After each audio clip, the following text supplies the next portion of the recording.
¿Qué tal? ¿Cómo les va? Muy buenas tardes. Seguimos con la carta a Pedro y con este gran desafío que tenemos de escuchar el consejo de Dios en un momento en donde no podemos reunirnos, no podemos congregarnos y nos encontramos algunos temerosos, otros inquietos por todo lo que esto acarrea en nuestras vidas, las circunstancias económicas, las circunstancias que nos envuelven familiarmente. Es bastante complejo, ¿no es cierto? Quería invitarlos a, como leímos en la primera carta de Pedro, a leer los versículos desde el capítulo 1, versículo 13, hasta el final del capítulo, el versículo 25, para ver la responsabilidad que tenemos ante las bendiciones de Dios en momentos de crisis, de aflicción y de tensión. Si recuerdan ustedes, la semana pasada estuvimos hablando que hay un motivo para bendecir a Dios. Pedro les impulsa, los desafía a los hermanos de Galacia que estaban lejos de su hogar, algunos estaban cercados por un mundo corrupto, inmoral y complicado, y les dice, miren, hoy tienen motivos para bendecir a Dios. Y les da tres razones centrales entre todas las que mencionamos la semana pasada, y quería por eso resumirla en estas tres. En primer lugar, recibimos una gracia que es maravillosa, que nos dio una herencia y nos salvó. En segundo lugar, podemos alegrarnos aunque haya aflicción y adversidad, porque sabemos que esa aflicción Dios declara que es poca en relación a todo lo que Él nos dio y nos va a dar. Y en segundo lugar, que Dios lo hizo con un propósito claro, que es perfeccionarnos, purificarnos para crecer.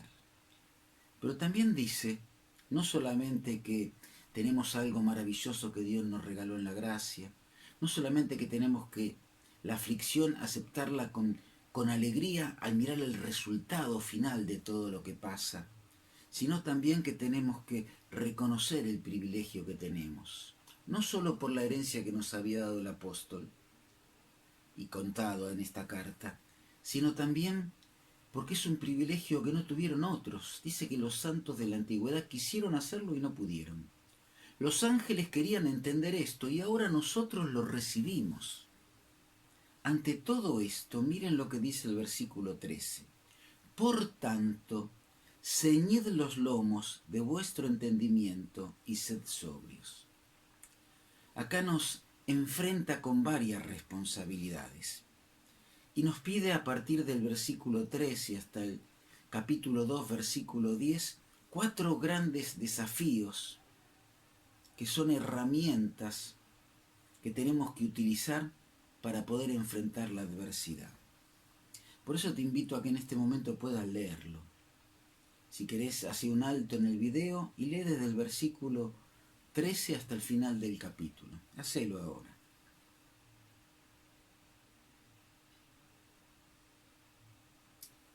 Si ya lo hiciste, vamos a desarrollar esta porción que hemos leído. Mira, dice, por tanto, como consecuencia de todo esto, la palabra griega es a través de todo esto, día, como camino que produjo todo esto, dice, ustedes tienen que ceñir los lomos de vuestro entendimiento y ser sobrios. Es decir, ajustarnos la cabeza y tenerla bien clara. Esta frase que nos está impulsando Pedro a reaccionar, con la que quiere que reaccionemos, habla en primer lugar de entendimiento. Y entre el versículo 13 y 16, Dios pide sabiduría precisamente.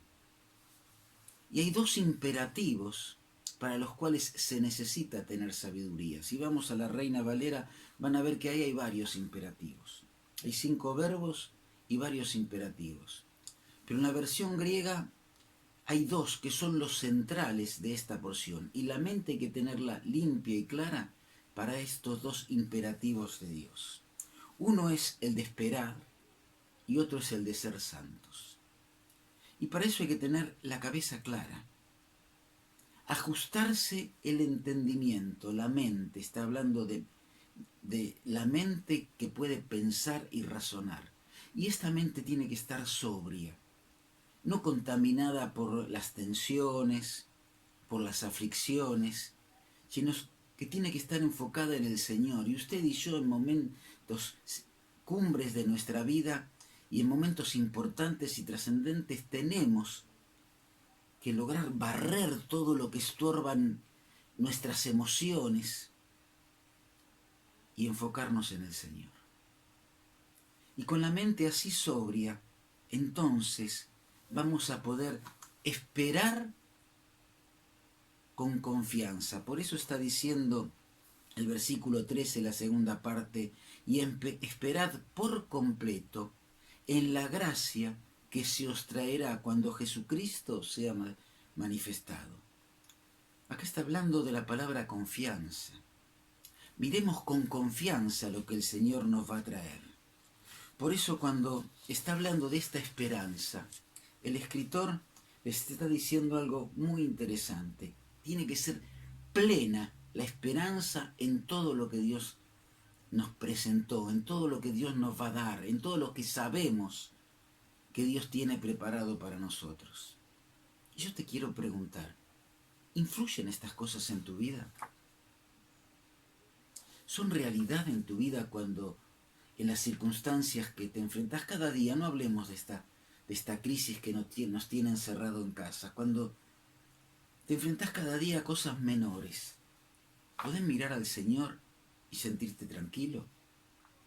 Había hace años una propaganda que cuando hablaba de alguien que tenía la vida agitada y decía, bueno, ahora me tomo 5 minutos y me tomo un té. Despejo la mente, me saco la turbulencia. ¿Podés tomarte 5 minutos y mirar al Señor?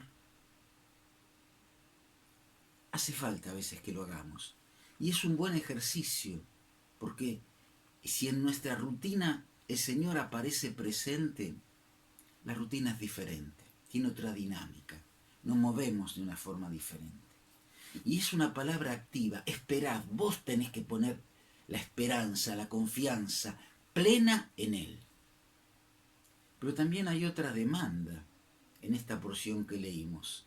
Esperad por completo la gracia que va a traer el Señor cuando sea manifestada. Esa gracia, literalmente en griego, está diciendo que nos está trayendo, que está viniendo.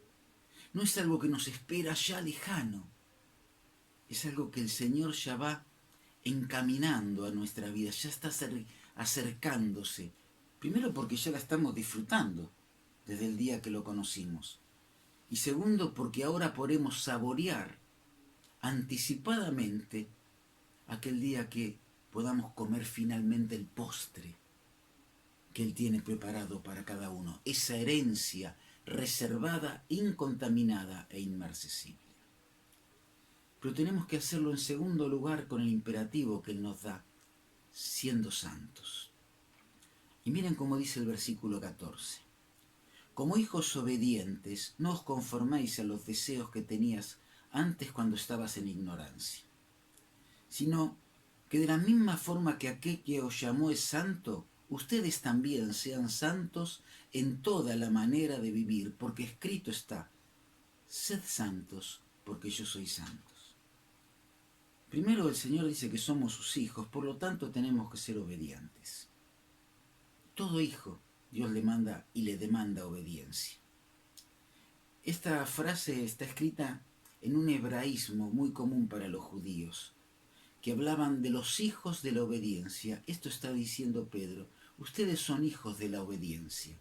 Ya por ser hijos son obedientes. Como nos cuesta a nosotros muchos años después asimilar eso en nuestra vida, ¿no?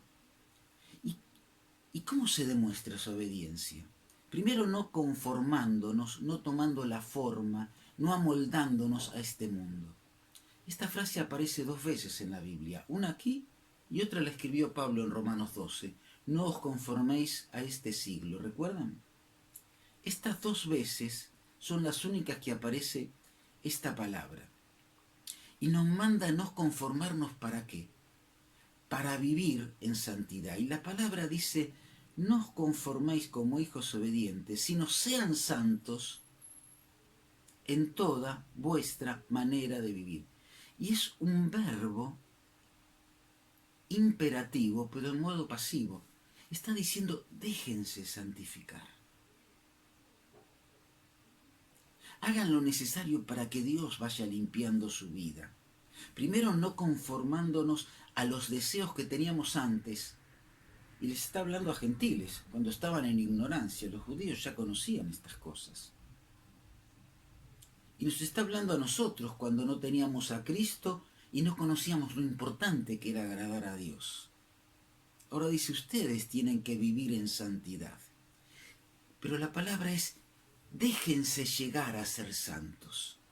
¿Por qué? Porque Dios es santo. Nosotros tenemos que ser santos. ¿Y saben cómo dice literalmente? Dice, ustedes serán santos porque yo soy santo. Es la consecuencia de ser un hijo de Dios, el llegar a ser santos. Ahora nos está diciendo, apúrense, empiecen a hacerlo ahora. Y esto es algo muy hermoso para nuestra vida. Y es algo importante para tener en cuenta en estos momentos que el bolsillo a veces está bastante vacío, que la heladera no tiene muchas cosas. Dios nos está diciendo, aprende cómo tenés que vivir para que yo pueda actuar en tu vida. Por eso no solo pide actuar en primer lugar con entendimiento, sino también, en segundo lugar, pide actuar con reverencia. Miren lo que dice el versículo 17. Y si invocáis por Padre, aquel que sin acepción de personas juzga según la obra de cada uno, está diciendo, conducíos con temor todo el tiempo de vuestra peregrinación, sabiendo que fuimos rescatados de vuestra vana, inútil manera de vivir, la cual recibimos de nuestros padres. Y fuimos rescatados no con cosas corruptibles, sino fuimos rescatados con la sangre preciosa de Cristo. Qué interesante, ¿eh? Esto tiene que llevarnos a tener una actitud reverente delante de Dios. La palabra que utiliza es temor. Y hay dos argumentos poderosos para actuar así. En primer lugar, porque lo llamamos Padre a Dios. Si invocamos por Padre, Él es nuestro Padre y como consecuencia, un hijo tiene que ser obediente.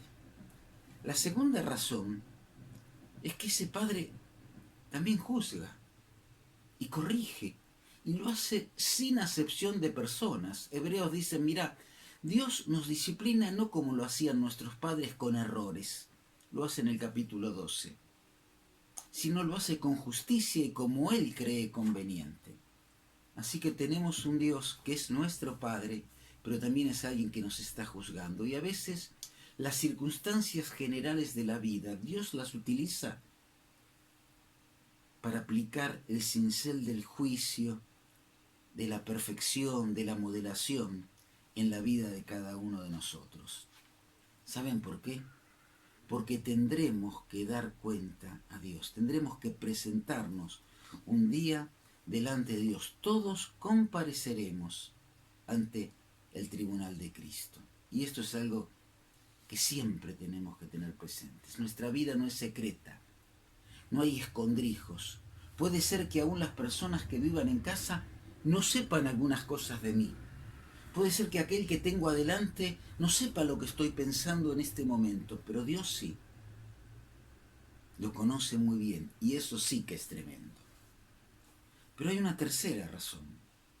Sabemos que esta posición de hijos que nos lleva a la obediencia, que nos llevan al juicio, que nos está perfeccionando y mejorando de Dios, a que Dios trabaje en nuestra vida, es porque hemos sido rescatados con la sangre preciosa de Cristo.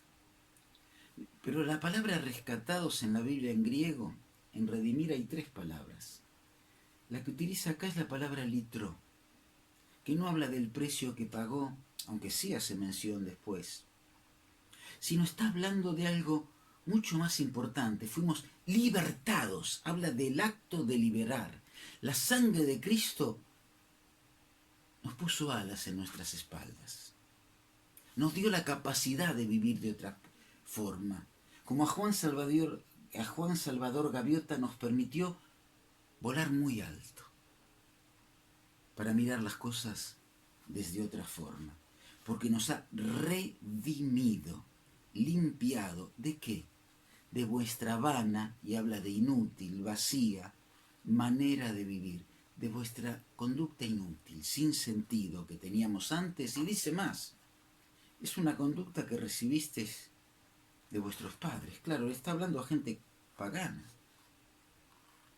Nosotros quizás no recibimos malos ejemplos de nuestros padres, pero sí recibimos sus temores, sus limitaciones, y sí recibimos de nuestros pares, no padres, nuestros pares del mundo, malos ejemplos, malas conductas y limitaciones. Y Dios nos libertó de esto para que pueda ser sacado de nuestro interior y podamos sin pesos ni ataduras construir una vida diferente. Ese precio lo pagó el Señor Jesús y lo pagó por cada uno de nosotros. Y eso es maravilloso. Dios nos mandó a vivir con entendimiento y a vivir con reverencia. Y la reverencia es sinónimo de piedad, sí. La piedad nos habla de un acto, de nuestra actitud delante de Dios, cómo nos comportamos. Y la reverencia es cómo estamos, cómo somos, cómo sentimos delante de Dios. Son dos pares, dos caras de la misma moneda. En tercer lugar, Dios nos habla aquí por medio de Pedro que este privilegio que Él nos da requiere entendimiento, requiere reverencia, pero requiere un andar y un actuar con amor en la vida. Por eso dice el versículo 22, habiendo purificado vuestras almas por la obediencia a la verdad mediante el Espíritu, para el amor fraternal no fingido, y manda, nos ordena, amaos unos a otros entrañablemente de corazón puro, no así nomás, de corazón puro. Porque hemos sido renacidos no de una simiente corruptible, sino por la palabra de Dios que vive y permanece para siempre. Y luego cita a Isaías en su palabra. Está diciendo que estos convertidos de Galacia, como nosotros los convertidos de aquí, de calle Patricios, tenemos que obedecer a la verdad. Tenemos que obedecer al Dios de la verdad. Nos puso bajo obediencia. Recuerdan, somos hijos de obediencia. Y esa obediencia trae siempre limpieza, porque Dios trabaja en nuestras vidas. Sacó el pecado, lo dejó a un costado. Ahora todavía quedan escorias que hay que ir trabajando hasta que el día que nos encontremos delante de Él. Pero esa libertad que mencionábamos antes que Él nos dio, esa litró, nos impide a nosotros amar fraternalmente, sin hipocresía, no tener barreras para amar, no amar demandando, amar sin demandar, no amar pidiendo, amar dando, no amar con egoísmo para ver qué me da o a ver qué me conviene dar, sino un amar sin caretas, sin fingimientos. Y esto no es fácil. Dios nos dio la posibilidad de vivir así con aquellos que tenemos en nuestro entorno. Y sin embargo, ¿cómo nos cuesta arrancar esas caretas? Y somos libres para hacerlo. Yo te pregunto, ¿por qué no lo hacemos? ¿Por qué dejamos que esas caretas escondan lágrimas de dolor por nuestras propias impotencias? Y todavía al mirarnos al espejo se la achacamos al otro. Dios dice que si Dios te dio privilegios tan grandes con esa gracia que te regaló, vos tenés que vivir amorosamente con el otro. Y la razón que sustenta este actuar amoroso es el mandamiento de Dios, de ese Dios amoroso. Ámense unos a otros. Vos provocá el amor del otro. Vos provocá el amor de los que están en tu casa. Vos provocá el amor de los que están resistiendo todas estas cosas. El amor debe ser dado desde un corazón limpio, que vean que hay franqueza, que vean que no hay impurezas en tu vida, que vean que hay una vida transformada por el Señor. Por eso esta capacidad que Dios nos dio a nosotros es producto de la regeneración. La Biblia dice que nosotros somos nuevas criaturas. Y la palabra que utiliza es, nos dio una nueva función. Pero acá cuando habla de esto, dice que somos regenerados. Somos una nueva generación. Hemos sido regenerados en el Señor Jesús. Nos puso genes nuevos. Tenemos algo nuevo para utilizar. No eso viejo con una función nueva. No, no. Nuestra vida puede tener una función nueva, pero para eso puso genes celestiales, para que tengamos esta capacidad. Y esta capacidad es la que Dios nos dio. ¿Por qué? Porque su palabra permanece para siempre. Porque su palabra es la palabra de Dios y no es una simiente incorruptible, es una simiente incorruptible. Y sabes, hay tres cosas incorruptibles en este capítulo. La herencia que Dios nos dio en el versículo 4, la sangre del Señor Jesús en el versículo 18 y 19, que no es como otras cosas corruptibles, y pone como ejemplo no el barro que se deshace, no la cal que si la presionamos se hizo un polvo, sino está hablando del oro y la plata, cosas valiosas, materiales que para el hombre son inalterables. Dios los llama corruptibles al lado de la sangre de Cristo, porque su sangre es incorruptible. Pero en tercer lugar, no solo la herencia, no solo la sangre, sino también su palabra. Aquí en el versículo 23 dice que es incorruptible, siempre permanece. Y es una palabra viva y permanente.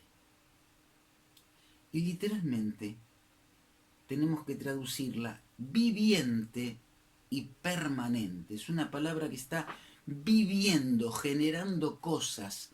La vida es hacer cosas, generar cosas, movimiento, vitalidad, y su palabra es así. No es un término guardado en un rincón de algún cajón de la mente. Es algo que se va moviendo por todo el cuerpo, dándole vida, germinando, produciendo, actuando. Esa palabra es la que te permite amar, es la que te permite actuar de otra forma, es la que te da la vitalidad suficiente para que vivas conforme al propósito que Dios tiene para tu vida. Y sabes qué lindo es pensar que hoy podemos mirar a Dios y decir, bendito Señor, porque te acordaste de mí y del tiempo que iba a vivir, y me diste razones suficientes para que mi vida tenga sentido, fuerza y coraje para enfrentar estas circunstancias difíciles. Y me diste a través de ese nuevo nacimiento la capacidad de entender lo que tengo que hacer, el temor para querer agradarte y actuar así, y el amor suficiente para ser de bendición a aquellos que me rodean. ¿Por qué nos cerramos orando? Para que estas realidades no solamente estén en este libro, en la palabra de Dios, también estén en tu corazón y en el mío, y en cada uno de los miembros de la Iglesia de Patricios. Que Dios te bendiga. Amén.